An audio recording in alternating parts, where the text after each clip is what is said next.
Hola a todos, pues nada, estoy muy agradecida de que me hayan invitado y un poco nerviosa porque no me esperaba que iba a haber tantas personas, pero bueno, yo espero que les guste mucho el webinar que voy a hacer y que sobre todo lo puedan poner en práctica en el día a día dentro de las aulas, que es la idea.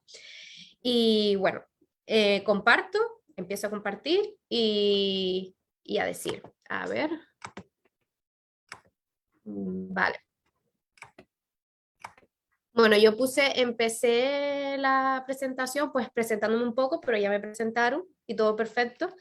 Y bueno, para que sepan de que, bueno, que soy psicóloga infanto-juvenil y familiar especializada en necesidades educativas especiales. Soy directora del Centro de Educación Alternativa en Santa Cruz de Tenerife y soy profesora de apoyo para niños con necesidades educativas especiales en el Colegio Greenville Montessori.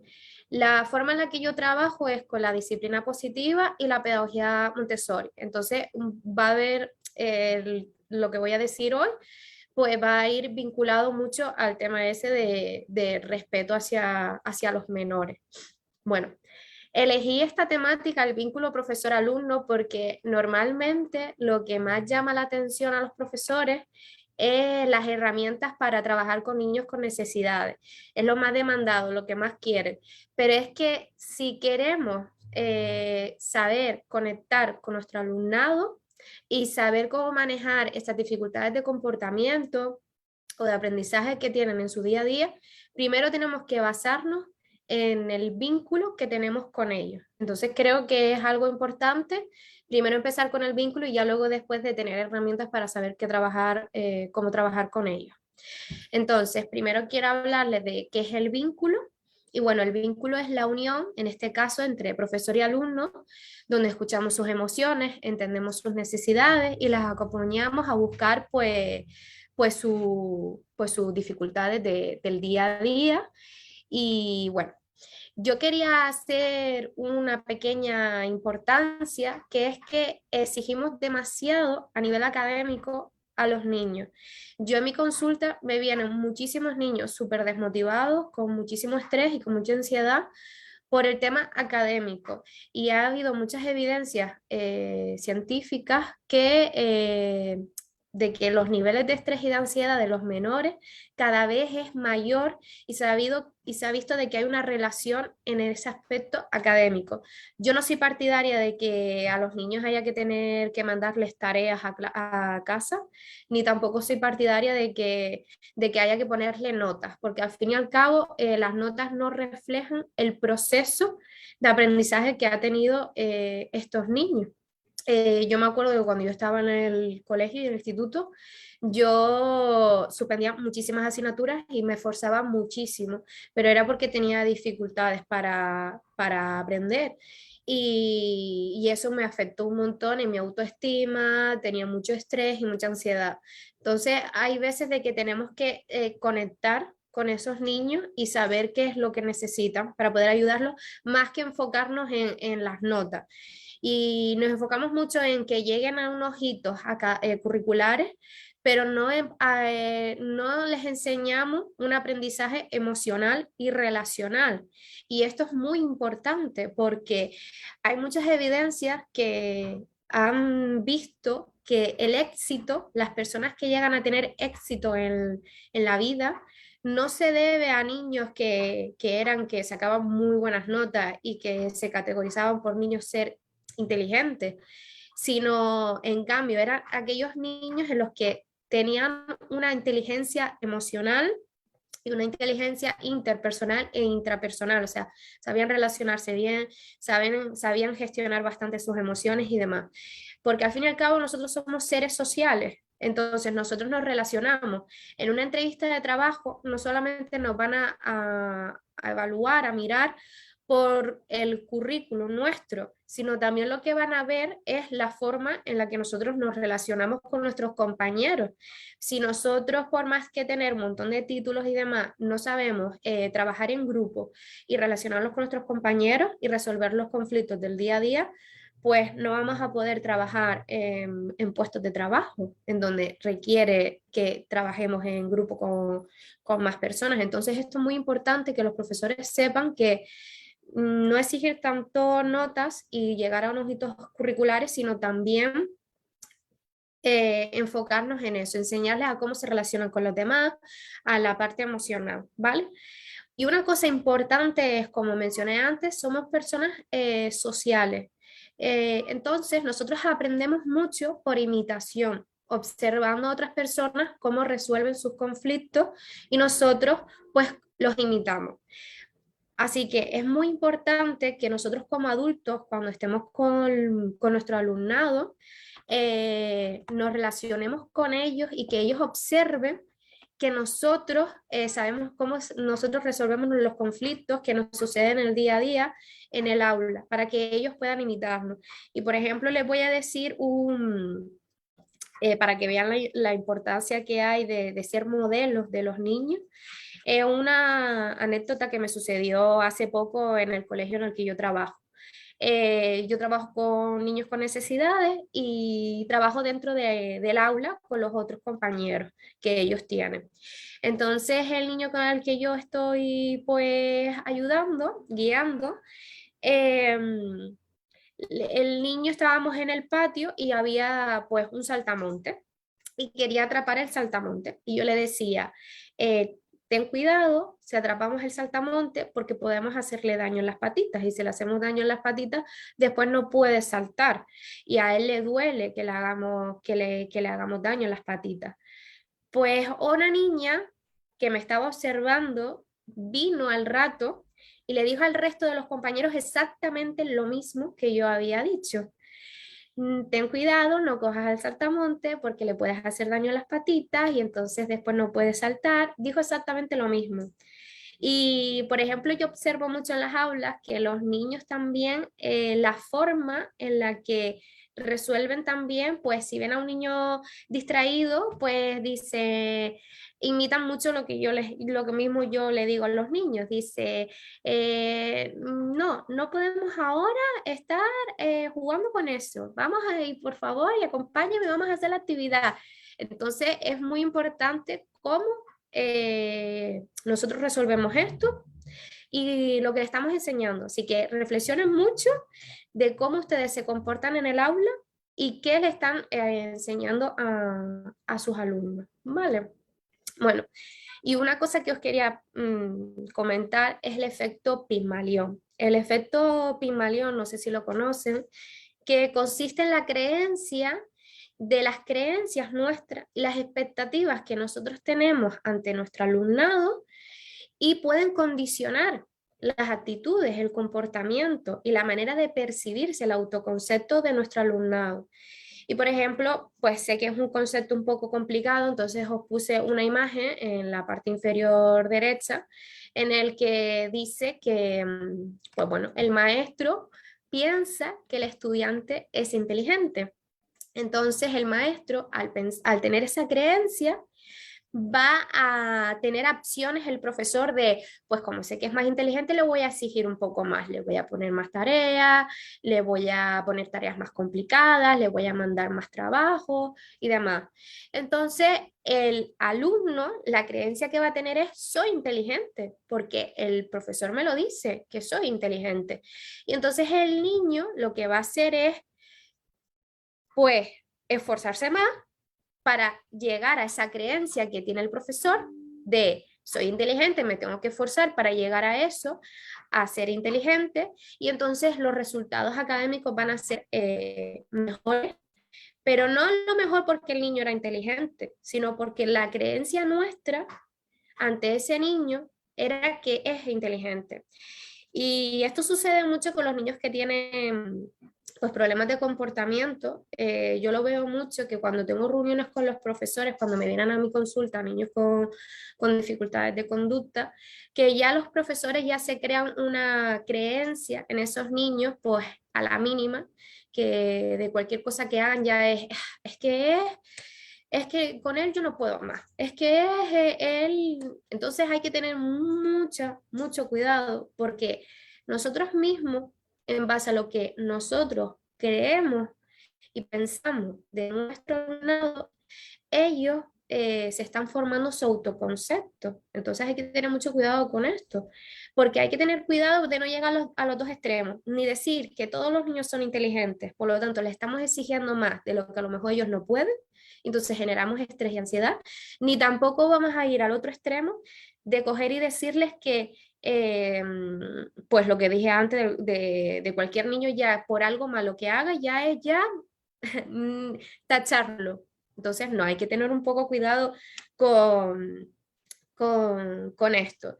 Y voy a decirles otra anécdota. A mí me gusta mucho siempre darles ejemplos de lo que a mí me sucede, pues para que no sea tanto teórico, sino que tengan la parte teórica y después también la parte pues de la vida real, de cosas prácticas. Entonces, con el efecto este Pigmalión, hace 3 años me vino a mi consulta un adolescente súper desmotivado, no quería estudiar, no quería hacer nada, todos a su alrededor era, es que es un vago, es que no se esfuerza, es que es un problemático en el clase. Bueno, el niño tenía un montón de cosas, o sea, el niño no estudiaba, suspendía, fatal, muy mal.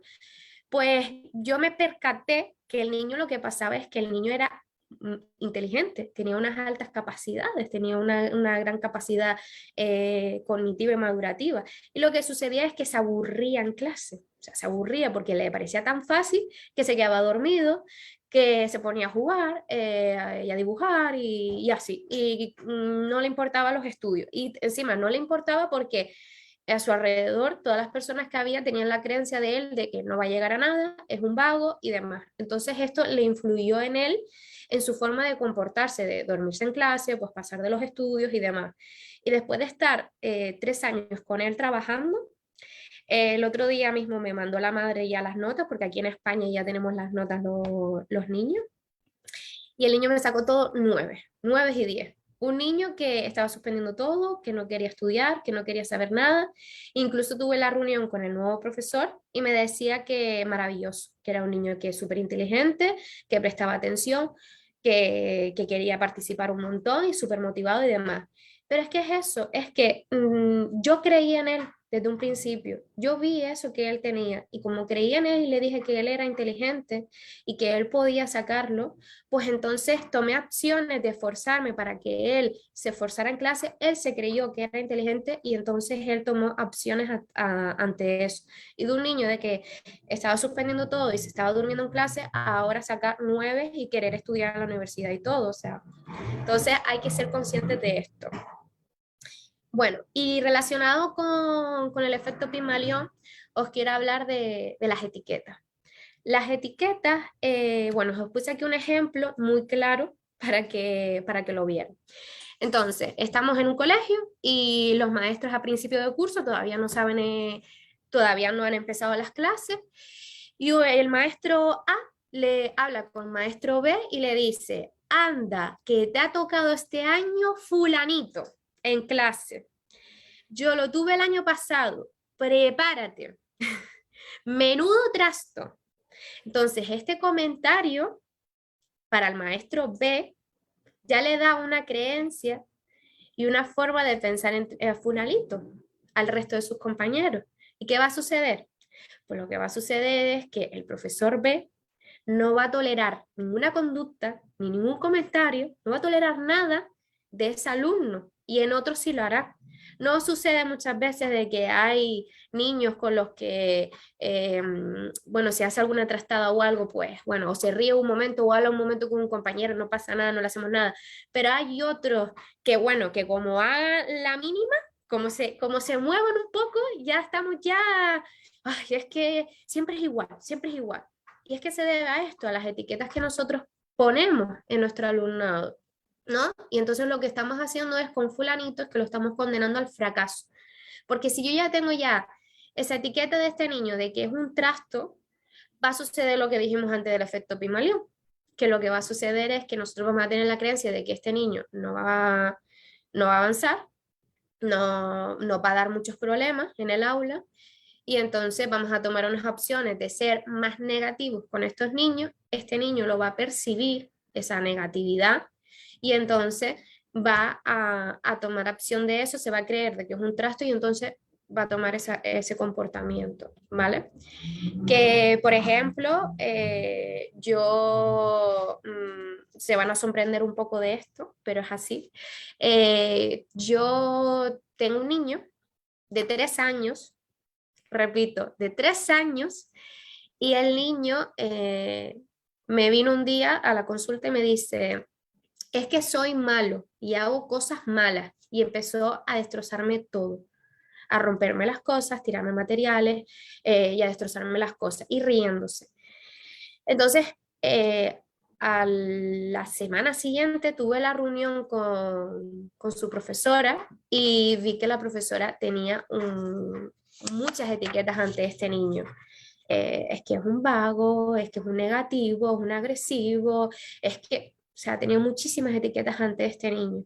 Entonces, este niño, ya con 3 años, su autoconcepto de sí mismo, o sea, lo que él piensa que es él, es que es malo, y como es malo, tengo que hacer cosas malas. Entonces esto es preocupante, porque si un niño ya de 3 años se cree que es malo y entonces nos realiza cosas malas, pues bastante difícil. Entonces, como digo yo a todos, las etiquetas deben quedarse en las prendas de ropa. Los niños no podemos tenerles etiquetas. Que esto es diferente, ojo, porque hay ahora, por lo menos aquí en España, hay como una moda de, de que ya los profesores están entendiendo que la influencia de las etiquetas son malas, pero es que el problema lo que está sucediendo es que los profesores estos niños con necesidades educativas especiales no quieren diagnosticarlo, o sea, no quieren decir que tiene TDAH o que tiene trastorno del espectro autista o altas capacidades, porque dicen de que esto pues son etiquetas y no. Etiqueta es decir a un niño, eres vago, eres malo, eres un trasto, eso son etiquetas, pero un diagnóstico es necesario para la familia, para el profesional que esté trabajando con el niño y para los profesores para saber poder dar las herramientas. Hay colegios que no necesitan un diagnóstico porque se basan en las necesidades del niño, que me parece estupendo y me parece genial. Entonces, si no necesitamos un diagnóstico, si no podemos trabajar en base a las necesidades del niño, entonces genial, no hace falta el diagnóstico. Pero hay muchas veces que los padres necesitan un diagnóstico para saber y entender qué es lo que tiene el niño y poder trabajar en base a ello, ¿vale? Pero eso, que un diagnóstico no es poner etiquetas, para que quede claro. Y bueno, ahora quiero hablar del refuerzo positivo y el castigo positivo. Como os comenté antes, yo trabajo mucho con el tema de bueno, trabajo mucho, no, trabajo en base a la pedagogía Montessori y la disciplina positiva. Entonces, en la pedagogía Montessori no trabajamos con refuerzos positivos. Refuerzo positivo lo que hace es que nosotros queremos aumentar el comportamiento de un niño o la conducta de un niño, que por ejemplo, pues que se centre más en clase y que haga más actividades, y entonces yo pues le doy un refuerzo para que siga estudiando y concentrándose. Que por ejemplo, un refuerzo que se utiliza muchísimo desde que un niño nace es el muy bien. Hace cualquier cosa y es muy bien, muy bien, muy bien, muy bien. ¿Qué pasa con eso? Que eso genera en los niños dependencia. Yo he visto un montón de niños de que dibujan un dibujo y es, mira mamá, mira mamá, mira mamá, mira mamá, mira mamá. ¿Y esto qué es lo que sucede? Que los niños necesitan la aprobación del adulto constantemente para poder hacer algo por ellos mismos. Y esto no debe ser así. Lo ideal es no dar refuerzos positivos, sino alentar. ¿Qué significa alentar? Que cuando un niño termina una actividad, decirle exactamente qué es lo que ha hecho el niño para conseguir eso. Prestaste atención, me escuchaste, cogiste el lápiz, dibujaste, no te distraíste y por eso conseguiste lo que conseguiste, que es terminar el dibujo, ¿vale? O terminar cualquier actividad. Pero el muy bien no es bueno utilizarlo, porque encima no solamente nos estamos enfocando en el resultado, pero no en el proceso que han tenido que hacer los niños, que eso es lo importante, que ellos sean conscientes del proceso que deben hacer para conseguir un objetivo, ¿vale? Y bueno, otra de las cosas que se suele utilizar mucho en las aulas, y yo no soy partidaria, es del castigo positivo, y es que cuando queremos minimizar el comportamiento de un niño, hablamos o sea, perdón, hablamos no, le damos algo que no le gusta, ¿vale? Para minimizar ese comportamiento. Y una de las cosas que se suele utilizar mucho en las aulas es hablar al final de la jornada, hablar con los padres sobre el comportamiento de los niños. Y siempre lo que sucede es, qué curioso, que siempre cuando hablamos con los padres al final de la jornada, no es para decirles las cosas positivas, siempre hablamos y decimos las cosas negativas de los niños.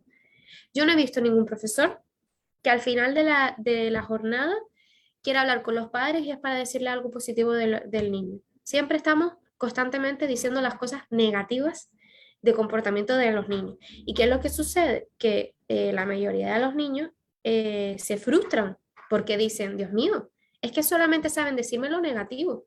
Por ejemplo, el otro día tenía un adolescente y él me lo dijo. Aquí en España se utilizan mucho aplicaciones que los profesores tienen donde ponen las anotaciones negativas o positivas de los niños en cada día y después los padres lo pueden ver desde la aplicación. Pues el niño solamente le saben decir, bueno, el niño no, lo que yo he visto en la mayoría, solamente saben decir las cosas negativas de comportamiento. Entonces el niño me llegó y me dijo, mira, hoy atendí en clase, hoy hice la libreta, hoy hice las tareas, un montón de cosas, y tengo alguna anotación positiva, nada. ¿Han hablado con mi padre? Nada. Pero luego después, cuando el niño en un momento se despistó, pues ya enseguida ya anotación negativa y hablar con los padres. Entonces esto es importante de que no nos foquemos tanto en lo negativo y que no utilicemos tanto estas técnicas, incluso a los niños, de que nos vale hablar con los padres al final de la jornada. Los padres, muchas de las veces lo que sucede es que los padres no saben cómo manejar estos comportamientos de los niños y lo que suelen hacer es que cuando llegan a casa esos niños es castigarlos. Pues ahora te quedas sin tablet, pues ahora te quedas no sé qué, y lo único que estamos favoreciendo es que los niños asocien el colegio con castigos, con frustración y lo único que conseguimos es fracaso. Tenemos que buscar otras técnicas y estas técnicas de hablar con los padres no funcionan. Incluso a mí me ha pasado muchas veces que yo he visto que esto ya son cosas más graves, pero existen y hay que ser conscientes de, como profesores de que nos puede suceder eso, que hay padres que cuando le decimos las cosas negativas, los profesores le dicen las cosas negativas de su hijo, cuando llegan a casa les pegan o hay peleas y demás. Entonces, hay que ser un poco conscientes de eso y tener un poco de cuidado y buscar otras herramientas, que las hay. Lo que pasa es que no las conocemos, pero las hay. Vale, y hoy os quiero hablar también del efecto iceberg. El efecto iceberg, como ven ahí, hay un iceberg, ¿no? Y tenemos la parte del fondo del agua, que esa parte no la podemos ver. Y tenemos la parte de arriba del iceberg, que esa sí la podemos observar, ¿no? Entonces aquí os muestro las conductas que podemos observar en los niños. Y es, en la parte que observamos de comportamiento podemos ver malas contestaciones, que nos pegan, que nos mienten, rabietas.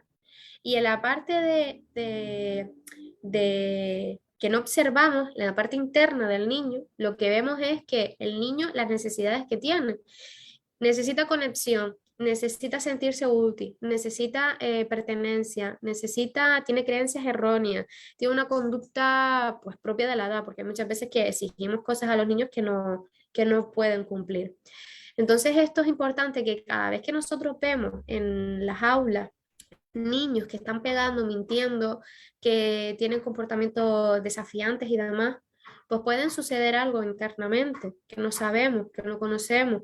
Entonces hay que ver y observar qué es lo que está sucediendo en el niño para entender su conducta, ¿vale? Porque toda la conducta tiene un motivo, tiene un porqué detrás. Entonces hay que indagar, hablar con ellos, escucharlos, comprenderlos para saber qué es lo que está pasando. Vale, y este de aquí es como los 7 mandamientos, pero de los profesores. Las 7 mayores decisiones para los alumnos. La primera de todas, dar una charla sobre el valor de una buena educación y hacer la observación de que los alumnos solo se dañan a sí mismos cuando no estudian. Muchos niños no estudian por X motivos de que puedan tener, ¿vale? No estudian no es porque sean unos vagos o porque no quieran, tienen sus motivos. Entonces, dar una charla a los niños sobre, tienes que estudiar porque no sé qué, porque pone para ti y tal, no sirve de nada. Luego después, el segundo, presentar estadísticas considerando los peligros de alguna actividad dañina concreta en la que esté envuelto un joven. Lo mismo. Esto sobre todo se utiliza mucho cuando los niños están en la etapa de los adolescentes con el tema de la droga y de las relaciones sexuales. Por presentarles estadísticas de lo que puede suceder por realizar estas actividades, no estamos haciendo nada significativo para ellos. Tercero, proponer un viaje a la culpabilidad, señalando cómo una persona joven dañará a otros con un comportamiento problemático. Lo mismo, darle la chapa a los niños después de haber comportado mal y de lo que han hecho y demás, y lo que pueden hacer, lo que pueden hacer, el daño que pueden hacer a otras personas, no sirve tampoco para nada. Sino lo que os dije antes, hay que ver qué es lo que está sucediendo en el niño y ayudarlo, ¿vale? Intentar forzar a alguien a hacerse responsable o a disculparse cuando esas acciones solo pueden haber ocurrido debido a la propia voluntad de la persona. Lo mismo que ya he comentado. Decir a la gente joven cuáles deben ser sus metas. Lo mismo. O sea, eso es como, por ejemplo, mucho también lo que se utiliza el tema de las metáforas y demás y de las comparaciones. Nosotros no sabemos, no tenemos que decirle por nosotros ser adultos lo que tienen que hacer los jóvenes. No. Los jóvenes pues pueden hacer lo que ellos desean. Por nosotros ser adultos no significa que sepamos más y que sabemos qué es lo que tienen que hacer. Subir el nivel de castigo cuando una persona joven no sigue los estándares o no cubre las expectativas. Eso es como mencioné antes del castigo positivo, de hablar con los padres y demás. Por castigarlo más y castigarlo y castigarlo y castigarlo, castigarlo, no vamos a conseguir nada. Si al niño a lo mejor lo que le está sucediendo es que está frustrado con los estudios y por eso no le sale la letra o no le sale algo, por más que lo castiguemos, pues poniéndole más tarea o poniéndole más tal, no vamos a conseguir nada, porque a lo mejor tiene una necesidad tiene una dificultad de lectoescritura, entonces vamos a ver qué es lo que le sucede para poder ayudarlo, no castigo, castigo, castigo, castigo y culpándole. Y último, dar pruebas no pedidas de que se comprenden las causas de lo que funciona mal. Lo mismo, hay que observar bien y escuchar y comprender y ver qué es lo que necesitan, no tanto nosotros porque somos adultos y pensamos lo que pueda hacer, lo que puedan tener. Y bueno, la escucha activa, los niños lo único que quieren es ser escuchados, comprendidos, que eso me sucede mucho con todos los adolescentes, siempre cuando me vienen me dicen, eres la única persona en que me escuchas, que me comprende y con el que puedo yo hablar y expresarte y decirme lo que me sucede y demás. Y eso es muy triste que los adolescentes no confíen en sus profesores, no confíen en sus padres. Debemos escucharlo y comprenderlo. O sea, es muy triste de que se sientan incomprendidos y que no tengan a alguien. Hay que escuchar sin prejuicios y sin las etiquetas. Y hay que bajarnos hacia, cuando son niños pequeños, hay que bajarnos a su altura, contacto ojo a ojo, mirar a los ojos y buscar qué necesitan. Darle las herramientas para saber qué es lo que necesitan. Y bueno, ahora quiero hacer esta actividad, si lo pueden hacer, quiero que piensen en las cosas que os sucede en el día a día, cosas que se repiten normalmente en el aula. Quiero que lo pongan en la parte en la que dice conductas que me enfadan, que hagan como cuadraditos así, conductas que me enfadan, y pongan cosas que os sucede en el aula, y luego al lado, ¿qué es lo que haré a partir de ahora? Por ejemplo, voy a dar un ejemplo de lo que a mí me ha pasado. Yo, por ejemplo, tenía un niño en el aula que, bueno, que me faltaba un montón el respeto. Me faltaba el respeto, me trataba súper mal y me decía en plan palabrotas y demás. Entonces yo lo que hice fue que dije, bueno, pues me tengo que proponer a ver qué puedo hacer con este niño. Y lo que hice fue en el ratito del comedor, me ponía a jugar juegos de mesa con el niño. Juegos de mesa lo iba trayendo y tal. Y entonces creé un vínculo con ese niño. Ese niño se sentía más relajado, más confiado conmigo y demás. Y entonces ya como teníamos una conexión, ya el niño pues dejó de tratarme pues con esa falta de respetos y demás. Y luego después aparte hablé con los padres y en casa pues tenían un estilo bastante autoritario en casa. Pues a ver, voy a hablar sobre el tema del apego. El apego es como el vínculo, ¿vale? Es el vínculo emocional que existe entre el menor y el progenitor, que el cuidador que le está cuidando, ¿vale?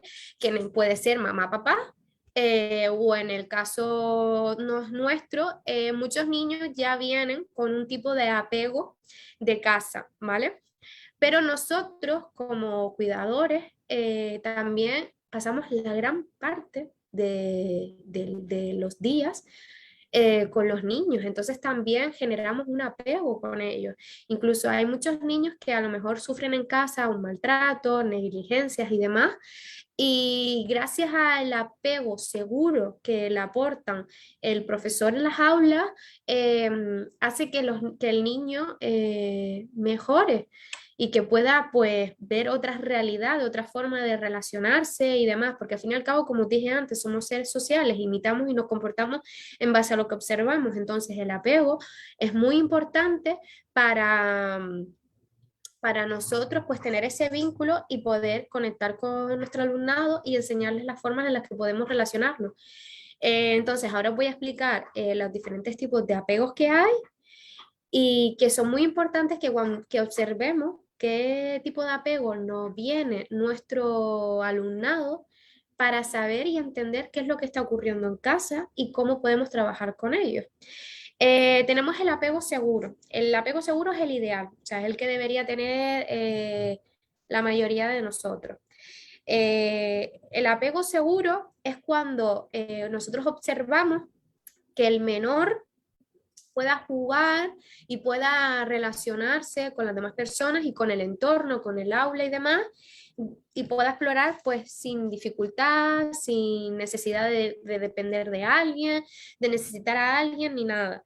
Que por ejemplo esto lo observamos en los bebés, que cuando los bebés, la mamá o el papá, el cuidador, se va de la habitación, los bebés lloran y cuando vuelve otra vez a la habitación, la mamá o el papá, el menor pues se relaja. Entonces aquí nos dicen de que hay un apego seguro en casa, que este es el ideal, como hemos dicho, como os he dicho. Esto lo que hace, que estoy mirando la chuleta, por eso estoy mirando para abajo, que los niños, pues ya desarrollándose, lo que va a hacer es que estos niños tengan más facilidad de aprender, que esto es importante, de aprender, de conocer el entorno, de relacionarse socialmente, no va a tener dificultades para relacionarse con los demás, no va a padecer trastornos mentales y bueno, y va a tener un mayor equilibrio emocional y menos enfermedades somáticas, porque muchas veces cuando tenemos enfermedades somáticas como dolores de barriga, dolores de cabeza, dolores en el pecho, herpes y demás, suele suceder muchas veces porque estos efectos somáticos que vemos en nuestro cuerpo son cosas que nos están diciendo dentro, en nuestro interior, que tenemos ansiedad, que tenemos depresión o que tenemos pues algún otro tipo de trastorno debido a pues muchas veces por esto, por el tipo del apego que ponemos en nuestro alumnado y los padres y madres a sus hijos. Bueno, y el apego evitativo es cuando el menor no llora cuando se va la mamá o el papá, no llora. Y cuando el mamá y papá está con él, lo evita, no quiere relacionarse, no quiere jugar con él, no busca contacto. Entonces, si nosotros vemos que hay niños en el aula que no quieren relacionarse con nadie, que no buscan, no tiene, son muy independientes, hay que tener mucho cuidado, porque esto significa de que en casa la forma de relacionarse con él es evitando, pues evitando sus emociones, evitando sus necesidades, y entonces el niño ha aprendido de que pues tengo que yo solo, pues no puedo mostrar mis sentimientos ni mis emociones ni nada, y tengo que ser yo solo, pues seguir. Y esto lo que sucede en la etapa adulta es que solemos encontrar personas que no nos hablan, que no nos miran cuando hablamos, que rechazan el contacto emocional, que, que tienen problemas para gestionar sus emociones, que presentan estrés, depresión, trastornos emocionales y demás, y esto se debe a este tipo de apego. Luego el apego ambivalente es que ante la separación de su cuidador presenta angustia, llora y deja de jugar y demás, pero al reencuentro con ella, o sea, si vuelve el papá a la mamá, continúa llorando, continúa que no quiere abrazos, que no quiere acariciarlo ni nada. Esto significa que los niños no se consuelan, o sea, no se consuelan con nada. Y esto también es otro problema que nos debe preocupar porque la etapa adulta lo que puede hacer es em, que personas que estén constantemente preocupándose por sus amigos, por sus parejas, dejando de realizar su vida cotidiana. O sea, son personas que se están extremadamente preocupadas por el resto y no se sienten a gusto consigo mismos sin que el resto estén bien. Y el apego desorganizado es pues una mezcla entre el apego evitativo y el apego desorganizado. Los trastornos causados por problemas de apego son trastorno de identidad disociativo, trastorno de amnesia disociativa, trastorno de apego reactivo, trastorno de despersonalización, trastorno de depresión mayor y trastorno de ansiedad por separación. Entonces, el que más podemos ver en las aulas es el tema del trastorno de ansiedad por separación. Yo, por ejemplo, tenía una adolescente que no iba al instituto y cada vez que tenía que ir al instituto, pues siempre por las mañanas le dolía la barriga, le dolía la cabeza, faltaba un montón a clase, tenía un miedo, pero bueno, miedo no, fobia a relacionarse con otras personas, a relacionarse con sus profesores. No hablaba, estaba siempre callada, nunca hablaba, no salía y demás. Entonces esto es preocupante porque presenta ansiedad cuando me separo de mi cuidador.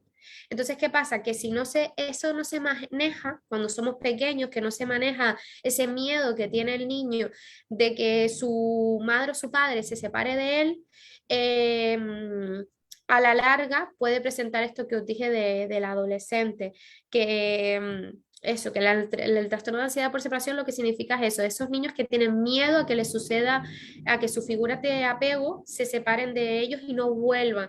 Y esto significa porque no le están mostrando un apego seguro, porque un apego seguro yo sé que mi padre o mi madre va a volver, va a regresar a cuidarme. Entonces, también mucho cuidado con si hay profesores aquí que tienen niños pequeños, que ese de que el niño esté llorando y venga, y que lo dejen en clase y ya está, y que la mamá se vaya y que huya, esto puede provocar lo que os estaba mencionando ahora, el trastorno de ansiedad por separación.